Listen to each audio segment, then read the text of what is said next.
So let's talk sewer. Let's talk the sewer pipes of the city, the state of the sewer system.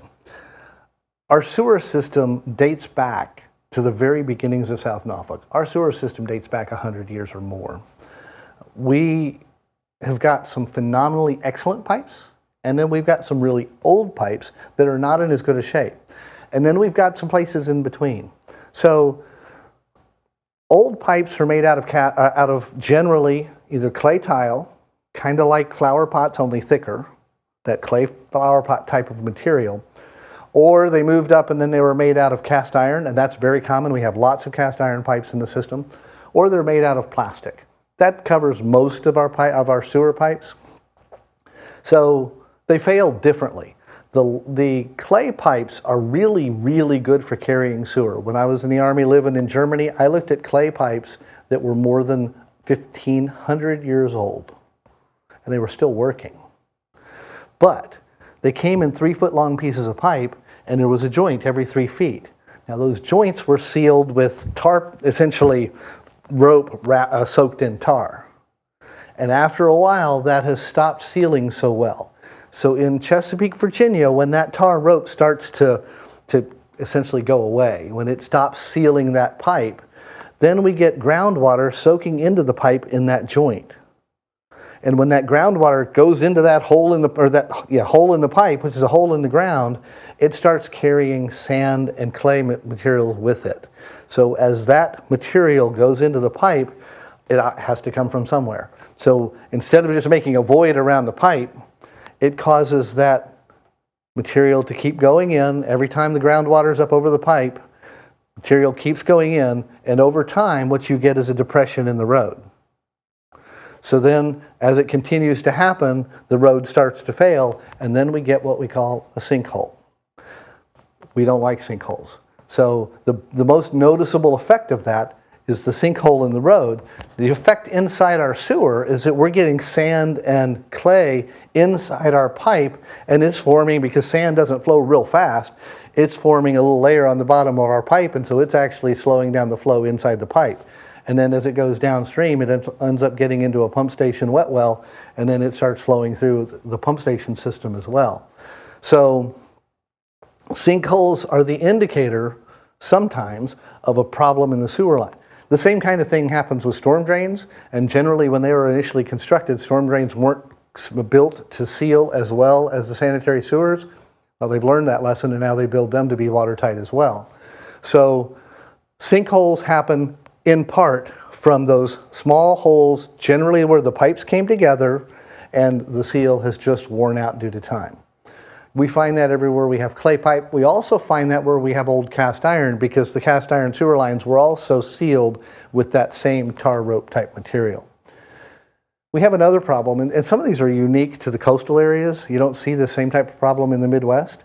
But another problem that we have is that our soil just doesn't support things very well.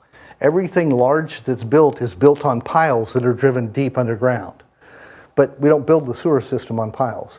So where we have manholes, which, just so you know, a manhole is an underground room, if you will. It's like a little room. It's got a 2-foot diameter door on top, and you can go down into this room. It's either a 4-foot diameter or 5-foot diameter, and the depth is as deep as the sewer line. So it can be anywhere from 2.5 to 3 feet deep, all the way down to, in Chesapeake, 20 feet deep.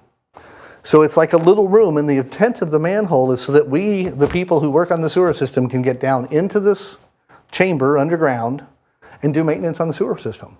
That's where we can go in and we can wash pipes, and we can do flow monitoring, and we can just do the maintenance that needs to be done to keep our sewer system operating effectively.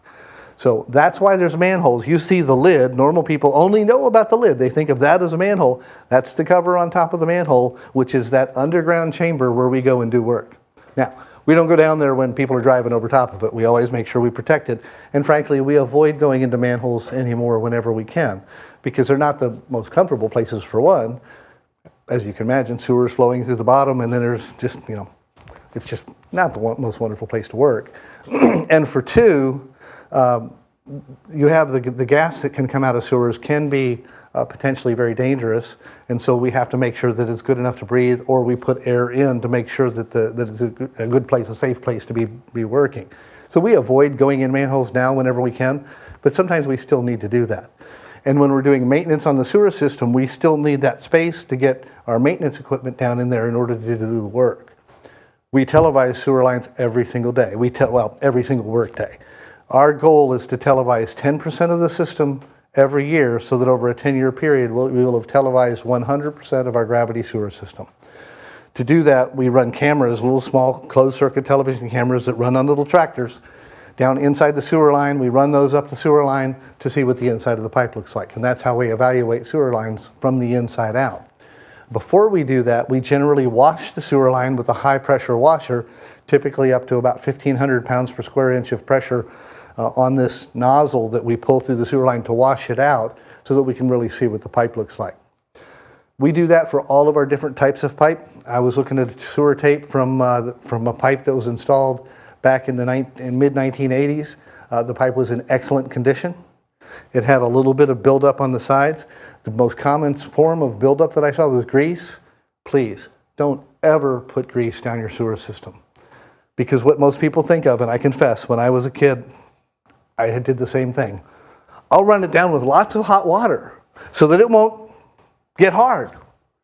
Well, you know, I was running it into a system that's buried underground for miles. And that system's at around 55 degrees underground. And so eventually that hot water gets cold. And when that water gets cold, that grease gets hard, congeals on the sides of the pipes. And then when we have a sewer backup, frequently it's because of somebody's grease. And sometimes it's the person a mile away that poured grease down and it decided to build up down here. So please, fats, oils, and grease, as we refer to them, fog, fats, oils, and grease, please don't ever put those down the sewer line. Put them in the trash. Wipe your bacon. I love bacon. Everybody loves bacon just about. Take your bacon grease, put it in the trash.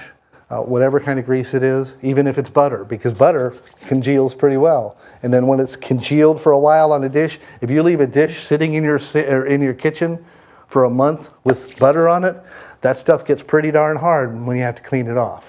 Well, that's what happens in the sewer system, in the sewer lines, if you let butter go down your drain. Another thing that causes blockages, garbage disposals. I remember one really unpleasant Christmas day with my family at my parents' house. I was the one that was peeling the potatoes. This was when I was in high school. I didn't know any better. And we had 6 kids. And by this time there were some married additions, so we had about 12 people in the house. And we fixed 10 pounds of potatoes for everybody. And I was the peeler. That was my job amongst what everyone was doing to help fix dinner. And I put all those potato peels down the sink and through the garbage disposal. And then I spent hours taking the sewer lines apart and getting all those potato peels out of the sewer lines because it clogged it completely. That was not my most pleasant Christmas, but it may have been one of my most memorable. Garbage disposals should only be used for incidental loose things that you wash off the dishes. You should take the majority of the scraps, scrape them into the trash before you put your dishes in the sink or in the dishwasher. That way we don't get that down the sink and down the drain, and then help create a clog in the sewer line. If you notice, your dishwasher flows into your garbage disposal if you have one. And the idea is that you will grind up any small incidental bits of food that might have been left on the dishes. But again, and that part's okay. But if it's scrapable, please scrape it in the trash, and you can solve yourself and your neighbors some problems later.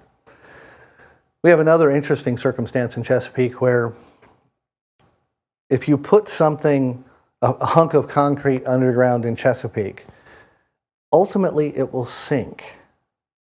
So the manholes I was talking about that are part of the sewer system structures, those manholes, especially the newer ones really, the ones starting in probably the 80s or so, they're made of concrete and they're set with a large base to hold the weight of the manhole structure. And also, a lot of these are in the street. Most of them are. So you have cars driving over them every day, kind of pounding on them.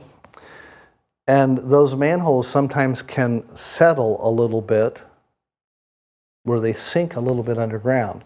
For those of you that live in Great bridge, and we're driving on Battlefield Boulevard regularly in the month of April and May of this year. You might have had some traffic problems over near Cedar Road. I drive that way every day. My wife was grumbling about that one time when we were together, and I said, yeah, that's my sewer line.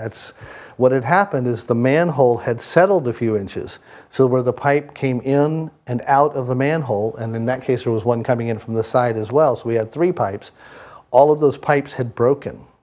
Where the manhole settled, the pipes that were laid along the length outside of the manhole going to the other manholes up and downstream did not settle, and those pipes broke.